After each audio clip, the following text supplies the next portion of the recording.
যারা বাংলাদেশি ভিসা নিতে চায় চায়নার, তারা কিন্তু সতর্ক থাকুন। সবে যে চায়না চায়না চায়না, আরে চায়না এত যদি বন্ধু দেশ হয় তাহলে ভিসা ফ্রি এন্ট্রি নেই কেন সেখানে? এরকম কোন ভিসা সার্ভিস থেকে মানে ওই ডুপ্লিসিটি করে ভুয়ো ভিসা বানিয়ে নেবেন না, তাহলে কিন্তু মুশকিল হবে। বাংলাদেশের পাসপোর্টের অবস্থান এখন ঠিক কোথায়? Why are more countries shutting their doors to Bangladeshis? যত সব পাকিস্তানের জঙ্গি গোষ্ঠীগুলো এখন বাংলাদেশে, আর সেখান থেকে তারা অন্য দেশে গিয়ে কি কাজ করতে পারে? ইদানিং বেশ কিছু বাংলাদেশি ইউটিউবে কিছু ভিডিও দেখা যাচ্ছে, যেখানে তারা এই নামে কন্টেন্ট করছে যে দক্ষিণ এশিয়ায় নাকি কোণঠাসা হয়ে গিয়েছে ভারত। ভারতকে কোনো দেশই নাকি পাত্তা দিচ্ছে না, সে নেপালি হোক, শ্রীলঙ্কাই হোক, ভুটানি হোক বা বাংলাদেশ। পাকিস্তানের পাত্তা ভারত কখনোই চায়নি, সেটা বাদ দিন, কিন্তু এমন অ্যাঙ্গেলে ভিডিওগুলো তৈরি করা হচ্ছে, কোনো তথ্য নেই, কোনো সূত্র নেই, বুঝতে পারছেন? সমস্ত রেফারেন্স ছাড়া বানিয়ে বানিয়ে পেছনে কয়েকটা বই রেখে কিংবা গ্রিন স্ক্রিনে দাঁড়িয়ে একটা ব্যাকগ্রাউন্ড করে দিয়ে যা নয় তাই বলে যাচ্ছে। কিন্তু এটা কি বলছে? এটা কি বলছে বাংলাদেশি মিডিয়াগুলো যে এই বাংলাদেশিরাই বিদেশে গিয়ে বৈধ ভিসায় বিদেশে গিয়ে আর ফিরে আসে না? এটা তো একটা, আমি আপনাদের এই উদাহরণ একাধিক দেখিয়েছি। কিছুদিন আগেই আপনাদের আমি দেখিয়েছি যে দিল্লি থেকে গ্রেপ্তার হচ্ছে কয়েকজন, উত্তরপ্রদেশ থেকে গ্রেপ্তার হচ্ছে, কারখানা খুলে বসেছিল, ডাক্তারখানা খুলে বসেছিল, বুঝতে পারছেন? মানে বৈধ ভিসা এসছেন, ভিসার মেয়াদ শেষ হয়ে গেছে, তারপরেও সে ভারতীয় হয়ে গেছে, ভুয়ো সার্টিফিকেট তিনি জোগাড় করে নিয়েছে, পরিচয়পত্র, আধার কার্ড থেকে শুরু করে রেশন কার্ড থেকে শুরু করে ভোটার কার্ড পর্যন্ত তৈরি করে নিয়েছে, যে নিয়ে এখন সীমান্ত উত্তেজনা চলছে ভরপুর। আবার কাটাতার দিতে গেলে বিজেপি চলে আসে ঝামেলা করতে, কলতলার ঝগড়া করতে। ভাবুন, এদের একবার অবস্থানটা ভেবে দেখুন। আচ্ছা ঠিক আছে, ভাবতে হবে না, আমি আপনাদের দেখিয়ে দিচ্ছি, শুধু চোখটা খুলে রাখুন। শুরু করছি রণক্ষেত্র, আপনাদের সঙ্গে রয়েছে আমি নারায়ণ। আজ আমাদের হেডলাইন যে ভারত নয় দাদা, ভারত নয়, বিশ্ববাসীর নিশানায় এখন বাংলাদেশ। কোনো দেশই বাংলাদেশিদের সহ্য করতে পারছে না। কেন জানেন? তার কারণ আপনাদের আমি আজকের এই এপিসোডে খোলসা করে দেবো। কি রে, তোর বেশ র্যাশ হয়েছে দেখছি। হ্যাঁ রে, কি করব বলতো, র্যাশগুলো কিছুতেই কমছে না। অনেক কিছু ইউজ করলাম তবুও কমছে না। আমার মনে হয় তোকে কোনো একজন ভালো ডার্মাটোলজিস্টের কাছে দেখানো উচিত। তুই ঠিক বলেছিস, কিন্তু কোনো ভালো ডার্মাটোলজিস্ট থাকলে একটু সাজেস্ট কর না প্লিজ। এই তোর তো একবার র্যাশ হয়েছিল না?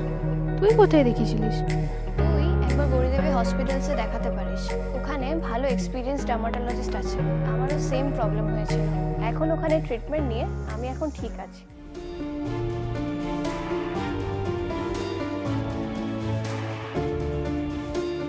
গৌরী দেবী হসপিটাল, রাজবাঁধ, দুর্গাপুর।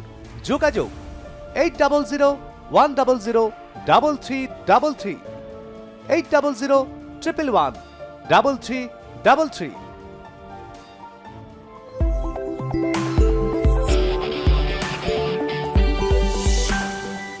দেখুন, প্রথম স্লাইডে আমি রেখেছি, ঢাকা ট্রিবিউন করেছিল, বলছে strongly advise to stay vigilant against fraud, China tells Bangladeshi visa seekers. কবে করেছিল? 20শে মে। কি বলছে চায়না? বলছে যারা বাংলাদেশি ভিসা নিতে চায় চায়নার, তারা কিন্তু সতর্ক থাকুন। কেন? তার কারণ হচ্ছে অনেক রকম ফ্রড কিন্তু হচ্ছে, আর এই ফ্রড শুধু যে সংস্থার থেকে হচ্ছে, কোনো ব্যক্তিকেন্দ্রিক হচ্ছে না, সেটাও কিন্তু তারা খোলসা করেনি। তারা কি অ্যাকচুয়ালি বলেছে? এই আর্টিকেলটা খুব গুরুত্বপূর্ণ, কারণ বাংলাদেশ সবে দেখলেই চায়না চায়না চায়না, সবে যে চায়না চায়না চায়না, আরে চায়না এত যদি বন্ধু দেশ হয় তাহলে ভিসা ফ্রি এন্ট্রি নেই কেন সেখানে? কেন নেই? কেন নেই? দেখুন, বাংলাদেশের অবস্থা এখন খুব খারাপ। বাংলাদেশের যে পাসপোর্ট, সেই পাসপোর্টের মান অত্যন্ত অত্যন্ত নেমে গেছে। কেন হয়েছে সেই কারণটাও আজকে ব্যাখ্যা করে দেবো। তার আগে এই আর্টিকেলটা একটু খুব গুরুত্বপূর্ণ, একটু নজর দিন। বলছে the embassy of China on Wednesday said they are committed to providing efficient and quality visa services for Bangladeshi citizens, আর অন্য কোনো দেশ নয়, শুধুমাত্র বাংলাদেশিদের জন্য। And will continue to introduce measures and facilitated personnel exchange between China and Bangladesh. তাই তারা কি করছে, এবার এফিসিয়েন্ট কোয়ালিটি ভিসা দিচ্ছে। যদি না হয়, যদি বৈধ ভিসা না থাকে, তখন কি হবে, তখন দূর দূর করে তাড়ানো হবে। বলছে applicants R strongly advise to stay vigilant against fraud. বলছে যারা ভিসার জন্য আবেদন করছেন তাদের কিন্তু চোখ কান নাক খোলা রাখতে হবে, তার কারণ যে কোনো সময় ফ্রড হয়ে যাচ্ছে। সেট এম্বাসি, চায়না এম্বাসি বলছে nothing that it has not authorised, designated or recommended any specific institutions and exclusive visa agency, nor has it established partnership with any visa service provider. বলছে আপনি যেগুলো মান্যতা দেওয়া রয়েছে authorised, সেই সমস্ত visa service থেকেই কিন্তু আপনার ভিসাটা করাবেন। এরকম কোনো ভিসা সার্ভিস থেকে মানে ওই ডুপ্লিসিটি করে ভুয়ো ভিসা বানিয়ে নেবেন না, তাহলে কিন্তু মুশকিল হবে। কি মুশকিল, সেটাই এবার বলছে। বলছে legal action will be taken against any institution or individual imposing the embassy to conduct commercial visa application activist set embassy in notification. একটি নোটিফিকেশন জারি করে তারা বলা হয়েছে যে যদি এরকম কোনো ফ্রড কেস হয়, তাহলে শুধু ইনস্টিটিউশন নয়, শুধু সে যে সংস্থায় ফ্রড করছে তাকে নয়, ইন্ডিভিজুয়ালি অ্যাকশন নেওয়া হবে। যে নিজের ভিসা আবেদন করছে তার বিরুদ্ধেও কিন্তু আইনিভাবে ব্যবস্থা নেওয়া হবে। কেন, তার কারণ Bangladeshi passport holders must apply for an approval visa prior to travelling to China as on arrival or visa free entry is generally not available. Processing is handled by the Chinese Visa Application Service Center CVASC in Dhaka. এখান থেকেই আপনাদের করতে হবে, একদম বলে দিচ্ছে। যদি এখান থেকে না করেন, ভুয়ো ভিসা নিয়ে পাসপোর্ট দেখিয়ে যদি ঢুকে যান, তাহলে কিন্তু বিশাল বড় গন্ডগোল হয়ে যাবে। তার কারণ আর যদি ভিসা ফ্রি এন্ট্রি হয়ে যায় কোনো রকমে, ভিসা ছাড়াই আপনি শুধু পাসপোর্ট নিয়ে ঢুকে গেলেন, তাহলেও সমস্যা হতে পারে। তাহলেও সমস্যা কেন, যে চায়না এত বন্ধু, তিস্তা জলবন্টন চুক্তি বানিয়ে দিচ্ছে, মহাপরিকল্পনা বানিয়ে দিচ্ছে, যে চায়না পদ্মাতে এসে বাঁধ তৈরি করে দিয়ে যাচ্ছে, যে চায়নাকে ছাড়া বাংলাদেশের এখন চলে না, সেই ডক্টর মোহাম্মদ ইউনূসের আমল থেকে তারেক রহমান সবাই চায়না চায়না করে, সেই চায়না কেন বাংলাদেশিদের এরকম তিরস্কার করছে মশাই, কেন হঠাৎ? এটা জানতে গেলে আপনাদেরকে বুঝতে হবে যে বাংলাদেশের পাসপোর্টের অবস্থান এখন ঠিক কোথায়। দেখুন, দ্য ডেইলি স্টার করছে Bangladesh moves of 5 spots in 2026 global passport ranking still among weakest. হ্যাঁ, 5 ধাপ উঠেছে, কিন্তু এখনও কিন্তু সেই দুর্বলই রয়ে গেছে বাংলাদেশের পাসপোর্ট, ওই সবুজ মলার দেওয়া বইটি। কি বলছে, Henley passport index places Bangladesh at 95th behind North Korea, Palestine উত্তর কোরিয়া, তারও পরে বাংলাদেশ। স্থান কত বাংলাদেশের পাসপোর্টের? 95তম।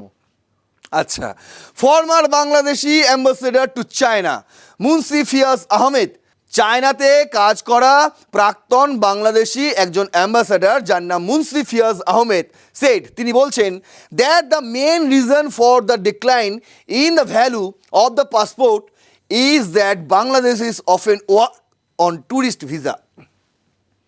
কি করেন জানেন, আমি তো প্রথমে একটা উদাহরণ দিলাম যে বৈধ ভিসা নিয়ে যাচ্ছে, ভিসার মেয়াদ শেষ হয়ে যাচ্ছে, তারপরও তারা সেখানে থেকে যাচ্ছে, এটা তো আমি একটা উদাহরণ দিলাম।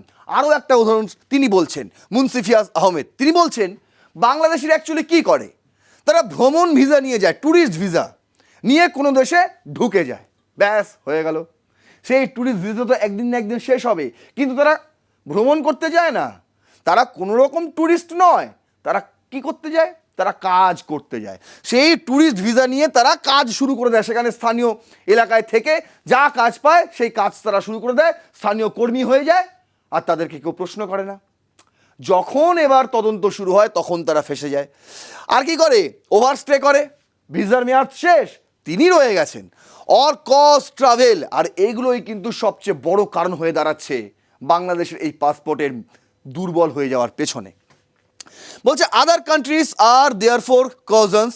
হি further added that due to internal issues within the country, the law and order situation and irregularities by some citizens, the perceptions about us turned negative. If we change our self and build a positive image, only then can the visa process become easier. বলছে আরও বেশ কিছু কারণ রয়েছে, সেই কারণগুলো হচ্ছে ভেতরের, বাংলাদেশের অন্দরের। কি কারণ সেগুলো? সেখানে আইন শৃঙ্খলা বলে কিছু নেই, যখন তখন যাকে তাকে যা তা করা হয়। আমি শব্দগুলো উচ্চারণ করলাম না, বুঝে যাচ্ছেন আপনারা, জানেন আপনারা দীপু দাসের কথা শুনেছেন, চিন্ময় কৃষ্ণ দাসের কথা আপনারা শুনেছেন, আর ইদানিংকালে আমি বেশ কিছু উদাহরণ দিয়ে একাধিক এপিসোড আপনাদের করেছি, সেখানে হিন্দুদের কি অবস্থা সেই সমস্ত আমি তুলে ধরেছি। শুধু হিন্দু নয়, যারা সেকুলার মুসলিম, বুঝতে পারছেন, যারা মানবতাবাদী, তাদের বিরুদ্ধে অত্যাচার করে। ডক্টর মোহাম্মদ ইউনূসের পুলিশও করেছে, তারেক রহমানের পুলিশও করেছে। আর এই কারণের জন্যই কিন্তু বাংলাদেশের অভ্যন্তরীণ এই অস্থিতিশীলতা তাদের পাসপোর্টকে আরও দুর্বল করে তুলছে। দেখুন, তারা 2006 ছিল 68তম দেশ, তাদের পাসপোর্ট ছিল 68তম, আর এখন তাদের 2026-এ হয়েছে 95। হ্যাঁ, 37খানা দেশে তাদের ভিসা ফ্রি ডেস্টিনেশন রয়েছে, কিন্তু সেই 37টা দেশ কোনগুলি? যেই দেশে কেউ যায় না, বুঝতে পারছেন? আর কোন দেশে যেতে গেলে সবচেয়ে বেশি কালঘাম ঝোটাতে হয় একটা ভিসার আবেদন করতে গিয়ে বাংলাদেশিদের, সেই দেশগুলোর একবার দেখবেন, সেই তালিকাটা দেখবেন একবার, কত বড়। দেখুন, দ্য ডিপ্লোম্যাট করেছিল, why are more countries shutting their doors to Bangladeshis. কেন বিশ্বের সবচেয়ে ভালো একদম উন্নতশীল দেশগুলি বাংলাদেশিদের জন্য দরজা একদম বন্ধ করে রেখেছে? কেন? তার আমি দেশগুলোর নামও রেখেছি বাংলায়, আর কারণগুলো আপনাদের সামনে তুলে ধরেছি। প্রথমত মালয়েশিয়া। বলছে কারণ অবৈধ অভিবাসন, ভুয়া ডকুমেন্টস, ওভারস্টে এবং দালাল চক্র। বিমানবন্দরে অফলোডিং, ডিপোর্টেশনের হার অনেক বেশি, তাই তাদের বিমানবন্দর থেকেই বাড়ি পাঠিয়ে দেওয়া হয়। তার কারণ কি? তারা মূলত অবৈধ অভিবাসন করে।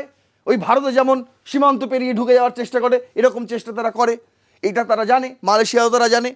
আচ্ছা, ভুয়ো ডকুমেন্টস ব্যবহার করে তারা ভিসার আবেদন করে। হয়তো তারা দেখুন তাদের পাসপোর্টই নেই, অথচ পাসপোর্ট নিয়ে গেছে, বলছে আমাকে মালয়েশিয়ার একটা ভিসা করে দিন। ভাবুন, আচ্ছা যদি ভিসা হয়েও যায়, সেই ভিসার মেয়াদ শেষ হয়ে যাওয়ার পরেও তারা থেকে যায় ওভারস্টে। আর সেই ভিসা তারা সরকারিভাবে করায় না, যেই সংস্থায় গিয়ে করতে হয় সেখানে করায় না, তারা কোথায়? দালাল চক্রের মাধ্যমে বেশি টাকা দিয়ে ভুয়ো ভিসা করে দিল, তাড়াতাড়ি হয়ে গেল, অত প্রক্রিয়ার মধ্যে যেতে হলো না। বুঝতে পারছেন? এই হচ্ছে গল্প। আর সেই কারণে মালয়েশিয়া তাদেরকে একটা রেড চার্টের মধ্যে ঢুকিয়ে রেখেছে বাংলাদেশিকে।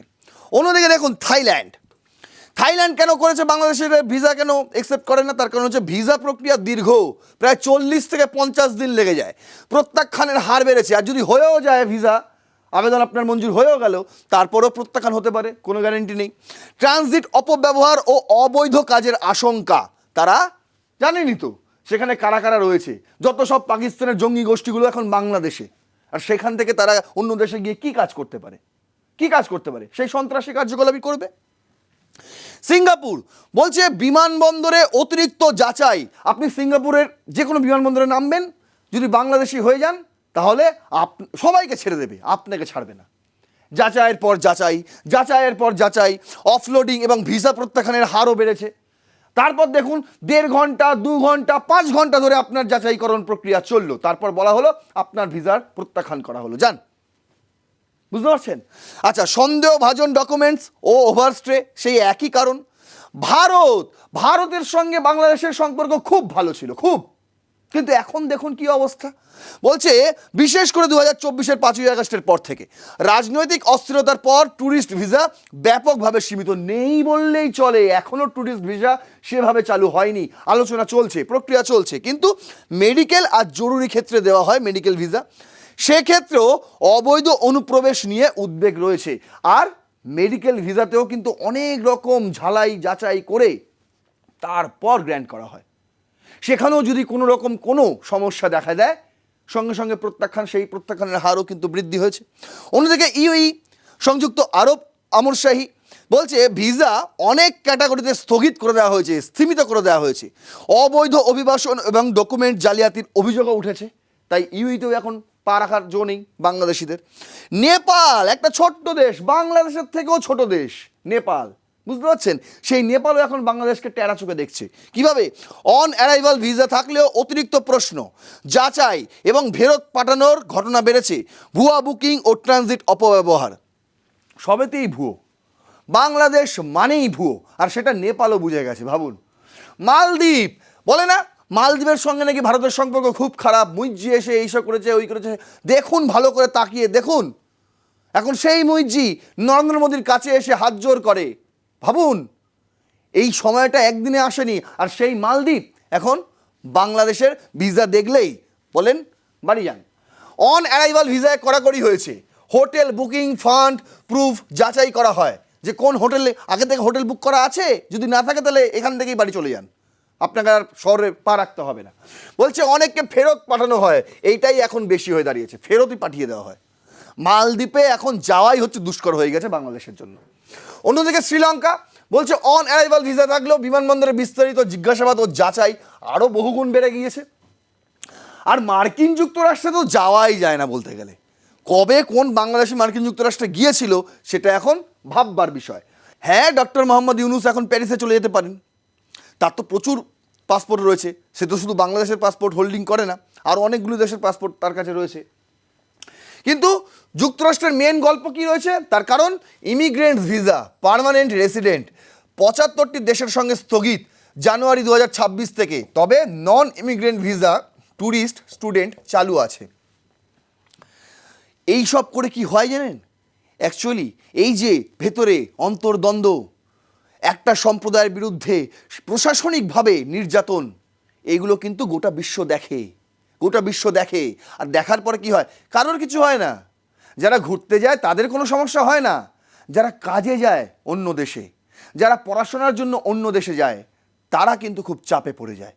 এটা ভাবতে হবে এই মুহূর্তে বাংলাদেশ সরকারকে। আর তারপর আমি বলবো সেই বাংলাদেশিদের যারা ভারতকে টিপ্পনি কেটে ভিডিও বানান, তাদেরকেও এই ধরনের ইনফরমেশন তুলে ধরে সাধারণ মানুষকে জানাতে হবে যে বাংলাদেশ কোন অবস্থায় দাঁড়িয়ে রয়েছে, তারপর ভারত নিয়ে কথা বলবেন। অন্যদিকে ইউরোপীয় দেশগুলো, সেখানেও যেমন ইউকে, জার্মানি, ফ্রান্স ভিসা প্রত্যাখ্যানের হার বেড়েছে। অতিরিক্ত ডকুমেন্টস চাওয়া হয় এবং বিমানবন্দরে কড়া চেকিং করা হয়। এর কারণ কি? এর কারণ হচ্ছে ভিসার অপব্যবহার। ওই যে বললাম, মেয়াদ শেষ তারপরও থেকে গেছে ওভারস্টে। ভুয়ো ডকুমেন্টস এবং দালাল চক্র বেশি ব্যবহার করে এই বাংলাদেশিরা, আর কাঁটাতার দেখলেই ঢুকে যায়। আর ট্রানজিট রুট হিসেবে অপব্যবহার, মানে যেখান দিয়ে যাওয়ার কথা নয় তারা সেখান দিয়েই যায়। ভাবুন, কে রাখবে? এখন এমন অবস্থা হয়ে গেছে না, বিদেশের মাটিতে যদি আপনি বাংলায় কথা বলেন, যদি আমাদের ভারতের কেউ পশ্চিমবঙ্গবাসী তারাও যদি গিয়ে কোনো বাংলায় কথা বলেন, সন্দেহের চোখে দেখে, অনেকে দেখে বলে এ বাবা বাংলায় কথা বলছে, বাংলাদেশি নয় তো? দেখতে চায় আপনার ভিসা মেয়াদ ফুরোয়নি তো, আপনার পাসপোর্ট আছে তো, আপনি কোথায় এসছেন, হোটেল কোনটা? সাধারণ মানুষ প্রশ্ন করে, আমার কথা বিশ্বাস হচ্ছে না? যারা এই ধরনের সম্মুখীন হয়েছে তাদের কাছ থেকে জেনে নিন, তারাই বলে দেবে, তারাই বলে দেবে।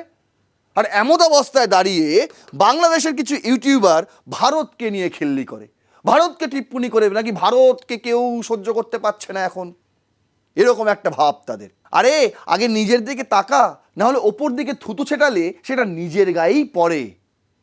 আশা করি আমি বোঝাতে পারলাম। যদি এই ভিডিওটি ইনফরমেটিভ লাগে তাহলে অবশ্যই শেয়ার করবেন, আরও 5 জনকে দেখার সুযোগ করে দেবেন, এবং বাস্তবটা প্রত্যেকের মানুষের কাছে ছড়িয়ে দেবেন যাতে প্রত্যেকের চোখটা খোলে।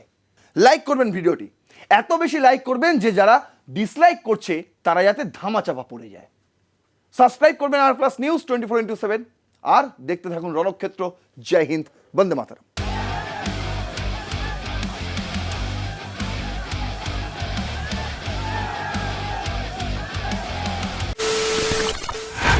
খবরের নামে প্রতিদিন সন্ধে আপনার ড্রয়িং রুমে কি শুধুই চিৎকার চেঁচামেচি ধেয়ে আসে? বিতর্কের নামে চলে গালাগালি আর কাদা ছোড়াছুড়ি। এবার সময় পরিবর্তনের। কারণ আমরা কান ফাটানো চিৎকারে বিশ্বাস করি না, আমরা বিশ্বাস করি খবরের সত্যতায়। আমরা কোনো পক্ষের হয়ে গলা ফাটাই না, আমরা সাধারণ মানুষের হয়ে প্রশ্ন তুলি। চিৎকার নয়, শুধু খবর হবে যেখানে বিতর্ক আছে কিন্তু কুৎসিত ঝগড়া নেই। সঠিক তথ্য, বিশ্বস্ত খবর। নজর রাখুন আর প্লাস নিউজে।